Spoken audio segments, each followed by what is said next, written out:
this. This thing is off the radar. Johnny King, my man. Let's hit this shit.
Splitsides Comedy Club welcomes Frankie Boyle. Hello? Yeah, Frankie! Yeah, shut it, pal. You'll leave here with an asshole like a yawning hippo's mouth. I'm quite a grumpy bastard. I drink that electrolyte drink to do the shows. It's good that they've finally managed to can anxiety, isn't it? It's good that there's a drink that gives me the resting heart rate of a serial killer ejaculating into a school sock. I don't drink.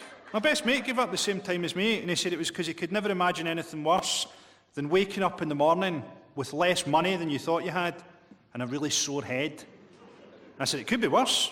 You could wake up with much more money than you thought you had and a really sore arse. When I was at school, I could never work out how to get girls' bras undone. I just couldn't do it. And then eventually I realised that these girls were wearing a different type of bra from my gran. If you don't like that, you're going to fucking hate this next bit. The oldest woman ever to give birth gave birth this year. She was 70. Imagine at 70, the baby didn't have to force its way out. It spent the last 3 months bungee jumping. Every time she went for a shit, it had to brace itself. Imagine what having a baby must have done to the state of a 70-year-old's fanny. Absolutely nothing at all. No, I'm sure it was actually a magical moment. I'd love to have been there when her dust broke. I love old people, I do, but I hate it when they're always boasting about what they did in the war. Come on, Grandad, we're trying to have Christmas dinner here. Nobody gives a fuck how many Jews you killed. I suppose the only thing I don't like about old people is that when you have anal sex with them, there's almost no grip. You'd get more purchase fucking their open grave. Trying to think if I've got any cheerful jokes at all. Oh yes, as a man, never get a Brazilian. Because when you get a hard-on, you look like a sundial at noon. You know my favourite time of year? Halloween. Halloween, a wonderful time of year for the agoraphobic paedophile. They're being delivered to the door in little costumes. How many dead hookers can you fit in a garage? Another 2 if I move my bike.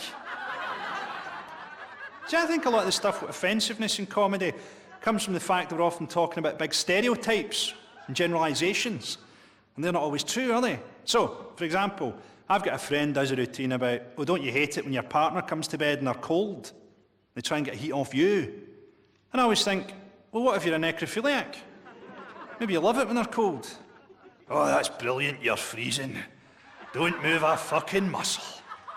I want it to be realistic. I'm going to open your arse cheeks with a car jack. See, political correctness has changed everything, hasn't it? I mean, people forget that even political correctness itself used to be called spastic gay talk. Apparently at Christmas now we're not supposed to say fairy lights anymore because it might be homophobic. Apparently now we've got to call them poof lanterns. Hey, it's been a pleasure. Stay black.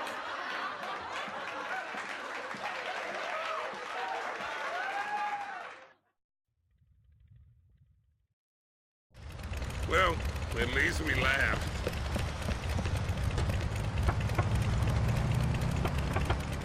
Why, hello. Yeah.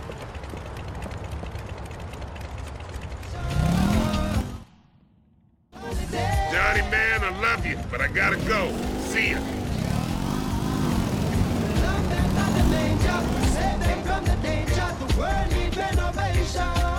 What a tune. I know and I believe.